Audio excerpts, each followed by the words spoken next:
Hey very good evening to everyone. दोस्तों, जिस तरह हर एक इंसान की लाइफ में कुछ ना कुछ कहानी होती है, उसी तरह मेरे लाइफ में भी एक बहुत ही इंटरेस्टिंग और रोमांचक कहानी है। दोस्तों, तो इस कहानी की शुरुआत होती है सन 2008, 20 जनवरी 2008 को। हम सभी लोग एफडीसी फार्मास्यूटिकल लिमिटेड में काम करते थे। मैं नागपुर हेडक्वार्टर में काम किया करता था और उसी दिन हमारी सारी टीम ने छोड़कर हम लोग जेनेक्स फार्मा लिमिटेड हमने ज्वाइन की। लेकिन ज्वाइन करने के बाद में हुआ ये कि मेरा जो एरिया, पुराना एरिया था, वो छोड़कर मुझे नया एरिया दिया गया। और उस नए एरिया की खास बात ये थी कि वह एकदम था स्लम एरिया, जहाँ पर मेरे बिजनेस के लिए कुछ भी पोटेंशियल नहीं था। बिजनेस में आप लोग अच्छी तरह जानते हैं कि अगर धंधा है तो बंदा है, नहीं तो बंदे की कोई भी वैल्यू नहीं है। हर महीने में मुझे बहुत ही शर्मिंदगी महसूस करनी पड़ती थी, क्योंकि जब भी हमारा बिजनेस काउंट करते थे तो मेरा बिजनेस हमेशा जीरो होता था।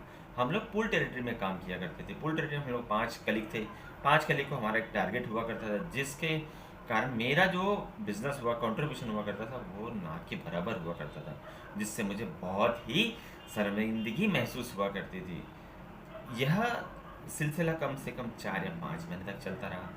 यह मेरे जो एक हमारे पुराने मैनेजर हुआ करते थे, मिस्टर गौतम जोशी, उनके बारे में एक मैं कहावत कहना चाहूँगा। एक मराठी में बहुत ही फेमस कहावत है, कीर्ति मूर्ति लहान कीर्ति महान, छोटा फटाका बड़ा धमाका। वैसे ही हमारे गौतम जोशी साहब थे, छोटी हाइट थे, लेकिन उनका उनका जो कहने का अंदाज और उनका जो बिजनेस, उनका अंदाज और उनका नॉलेज काबिल तारीफ।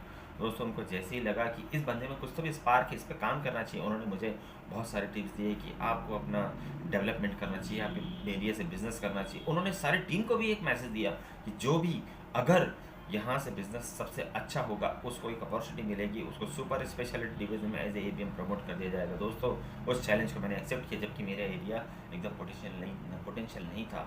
मैंने उस दिन के बाद में मेरे एरिया में कंटिन्यूएशन में काम करता रहा। काम करने के बाद में लगातार सेल्फ इम्प्रूवमेंट करता रहा और डिसिप्लिन के साथ में काम करता रहा। उसका रिवॉर्ड मुझे मिला। दोस्तों, जो मेरे एक एरिया का नाम था फुकट नगर, उस फुकट नगर ने मुझे कहाँ से कहाँ पहुँचा दिया।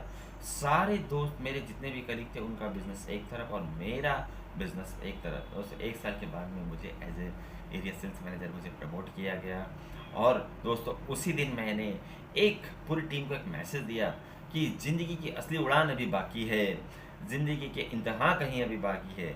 अभी तो नापी है मुट्ठी भर जमी हमने, अभी सारा आसमान बाकी है। दोस्तों, एक उम्मीद करता हूँ कि यह एक छोटी सी कहानी आपके जीवन में कुछ वैल्यू ऐड कर सके।